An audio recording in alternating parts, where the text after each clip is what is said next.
Okay, just double checking a couple of things, and we should be ready to go here in just a little bit, assuming Facebook agrees with me on everything here. It is Thursday evening. I am Chief Meteorologist Austin Onick. Welcome to the show. We are going to be, again, talking a little bit more about what's coming up with the weather. We do have the potential for some problems in the course of the next couple of days as we get into Friday night and into around Saturday. This is going to be an abbreviated version. We've got about 13 minutes, unfortunately, until Andrew Harrison comes in to video some interview information for the weekend. So we're going to go ahead and hop right into everything to make certain we get it all taken care of. This is our exclusive video weather blog. It's called Weather Overtime. If you've never joined us before on Facebook or Twitch, welcome to the show. Sign up for updates, and we'll keep you updated as to what's going on with weather in and around the area. Thanking News 12 viewer Adele Parker from Andrews, North Carolina, for a review of Tom the Cat sitting amongst the spring daffodils. That's our Langley Roofing weather window picture of the day. If you've got pictures, please send them in to us at pictures@wdef.com. Or you can, again, drop them to our Facebook, X, or Instagram pages. You can be anonymous if you want to, but just give us a location and or a description so we can tell everybody else about what we're actually looking at. For today, high temperatures about 12 degrees above normal on the high, 6 degrees above normal on the low. Record high hasn't been broken since 2000, and a record low of 2 above that hasn't been broken since 1899. So rather on the chilly side way back then. Outdoors tomorrow, indoors would probably be a better place to be as we see showers developing during the day and then better possibility of thunderstorms through the afternoon and into the evening hours, especially into around overnight. So we see again the potential for more indoor activities coming up, and that includes for parts of the weekend as well. More chances of showers through tomorrow. A very mild and breezy day, no question about that. But we do see again some numbers through the rest of the day. Pretty mild, but indoors for that possibility of seeing problems out there. Likewise, for the kids going to school in the morning, temperatures back in the lower to mid 50s. Again, this is a little bit below normal for high temperatures, and this is a little bit above normal for the high temperatures for the rest of the day. Better chances of thunderstorms into the afternoon. Not great chances, but still possible. So we'll be watching that as we go into the rest of the forecast.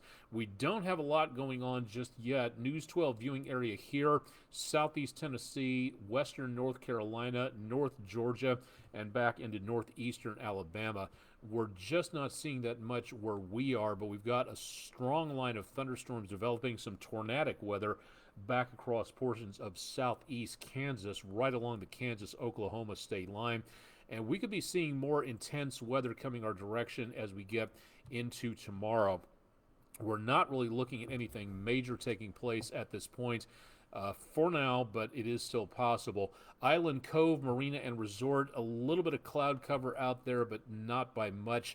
Temperatures have fallen a few degrees, but it's still very comfortable. A little bit on the cool side, but not bad. Calm winds, and right around Lake Chickamauga, no wind stirring around the water's surface, so very quiet for right now. And again, hopefully it's going to stay that way. What we're looking at is this next storm system inbound sitting over the plain states, running into this whole system right here is moving our direction, and that plume of moisture coming in from off both the Pacific and off the Gulf is going to be the fuel for these showers and thunderstorms. Now, our cloud cover from today, that actually is kind of a weak atmospheric river taking place with clouds coming right across Baja, the rest of Mexico, the Rio Grande, and all the way back up to where we are.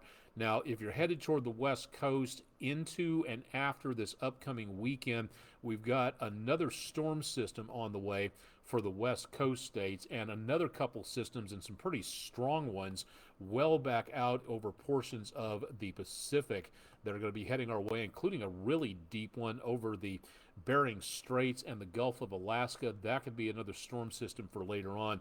But this next atmospheric river shaping up and the storm system along with it could be giving some more problems to the West Coast states.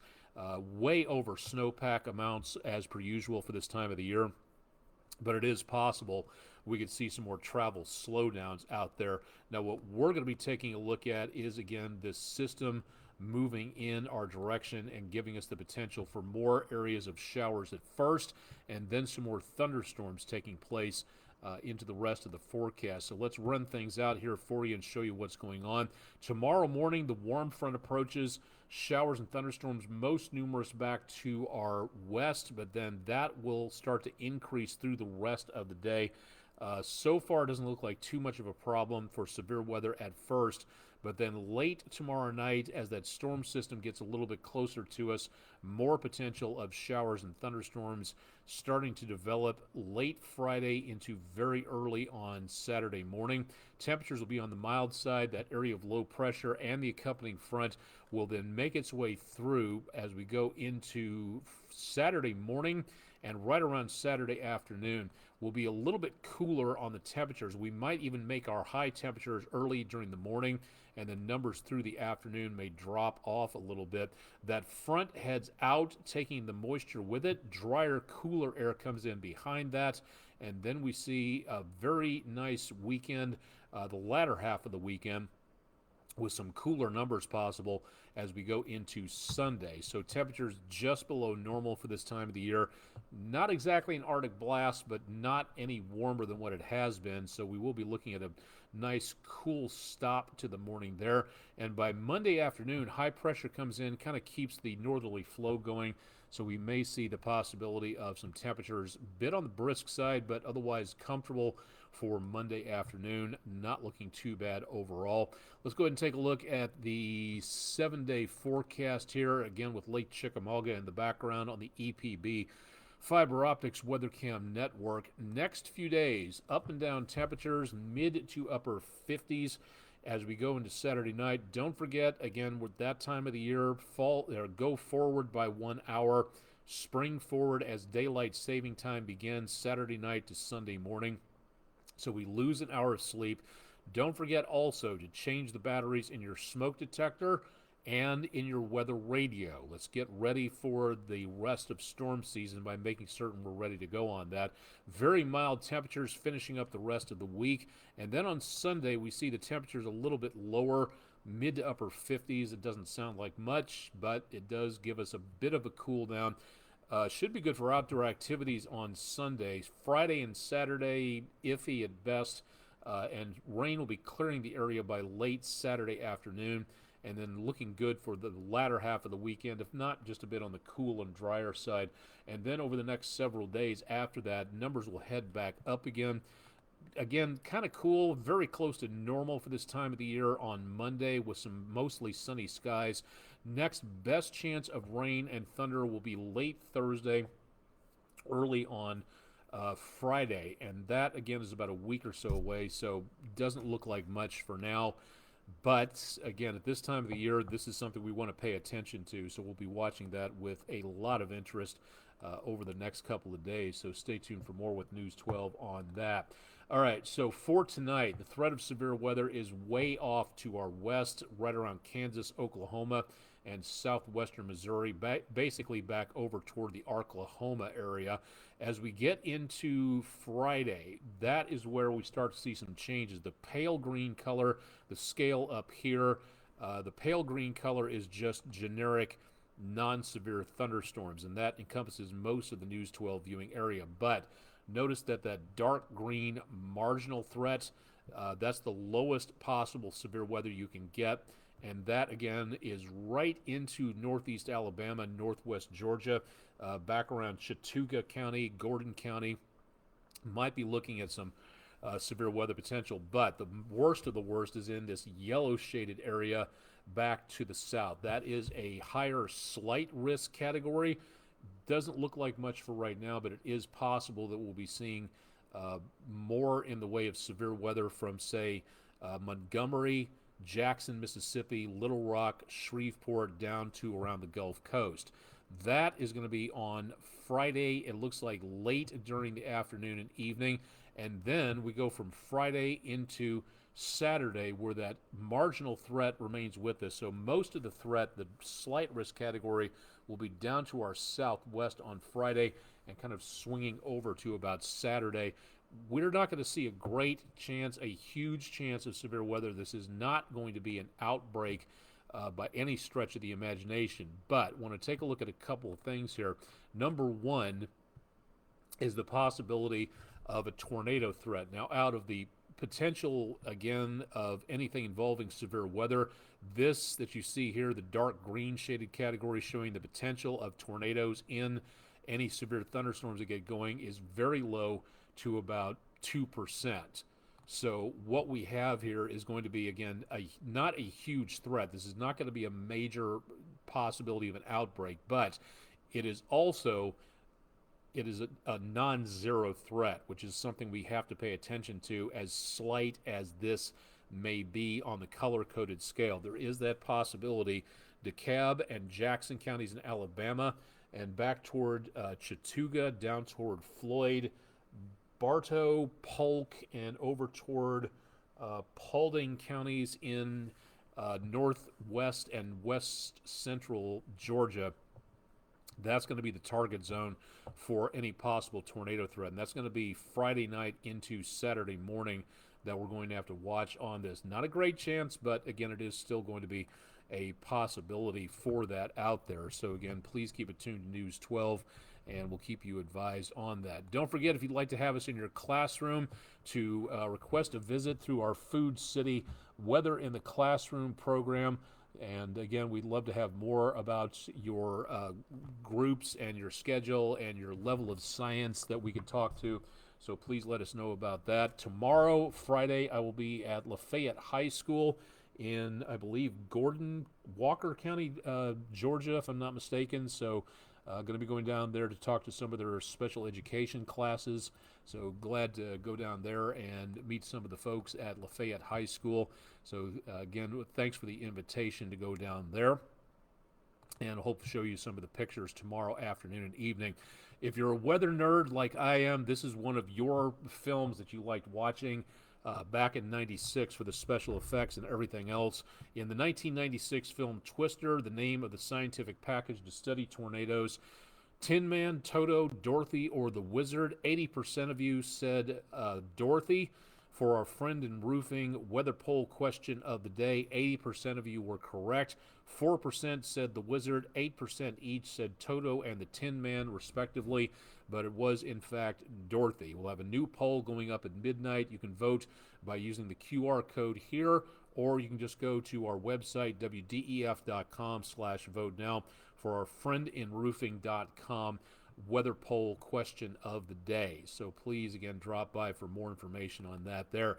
Severe Weather Awareness Week continues for North Carolina, and as we are covering in the News 12 viewing area, Cherokee County in far western North Carolina.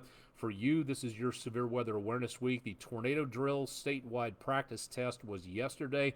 Today's topic was lightning.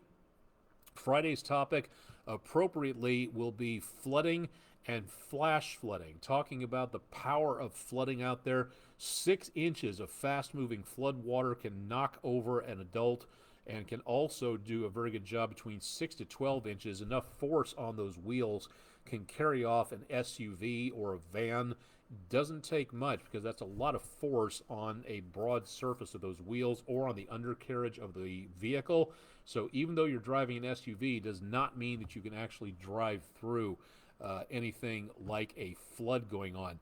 That leads us into our next problem, which again is a flood watch for that area of northwest, north central Georgia and northeast Alabama. This will go into effect Friday for the possibility in these green shaded counties south of the Tennessee-North Carolina line.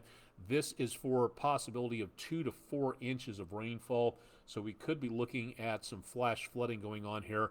You might think it's stupid. You might think it's worthless little bit of reminder for anybody out there, but the phrase "turn around, don't drown," if it helps save people's lives, I'm all for it. So please remember that, especially here. We may see more counties added to this if that possibility of heavy rainfall goes north of the Tennessee line, but it looks like most of the area we'll be seeing the worst amount of rainfall along Tennessee-Georgia line and between Georgia and Alabama. That's going to be the worst of the worst for now. We also have a wind advisory southeastern Monroe County in the News 12 viewing area, way over on the east side of the viewing area, right up against the North Carolina state line. We see the potential of very windy conditions in parts of the Appalachians. So southeast Monroe County, you can see winds of 40 to 55 miles per hour in those higher passes. That could change as well, so we'll see what we get offered here by the National Weather Service. But please be prepared for the possibility of some fairly breezy conditions coming up as we go into the rest of the forecast through Friday and into and around Saturday. So that's something to definitely be prepared for out there. Think that's going to do it for right now. Overnight, taking a look at the planner out there, we will be seeing more chances of showers, maybe even some rumbles of thunder. Temperatures will be very much on the mild side, but for right now, it doesn't look like we're going to be going too much farther down than the lower 50s across the area. Please don't forget, Chip Chapman has got your complete forecast coming up bright and early at 5 a.m. on Friday. If you'd like to know more, ignore that date there. That's about a 24-hour delay on this date right there. So that is for Friday morning on that. So please keep it tuned to News 12 for more on that. He'll have more on time-saver traffic. And don't forget, with that possibility of more rainfall coming in, we will see the possibility of maybe some more areas of scattered showers out there as that area of rain gets a little bit closer to us, and that could cause some wet roadways into very early Friday. Best potential of rain will be coming home from work or school on Friday, and also seeing again the potential of showers and thunderstorms overnight into and around portions of Saturday morning. So all of this continuing to head our direction. No indication of severe weather for tonight, so good news on that, but that also could be changing, and we'll let you know more about that through the course of the next couple of days. So keep it tuned to News 12, and we'll keep you advised as to what we may be seeing out there relatively soon. Think that should do it, so we're going to go ahead and sign off because Andrew Harrison will be in here coming up relatively soon, so we can give you an update through the weekends. We record a few updates for you here. I'm Chief Meteorologist Austin Onig. This has been the Thursday night edition of News 12's exclusive video weather blog, Weather Overtime. Thanks for joining us for tonight. Don't forget, you can always catch the forecast and a lot of what we talked about on our weather page, wdef.com/weather. So stick around on air and online, and we'll keep you advised. Hope you have a great Thursday night to Friday morning. And again, we'll see you back here for more of the forecast on Friday, where we'll update you on the potential for severe weather as we go into the weekend. Thanks for joining us for Thursday night's Weather Overtime.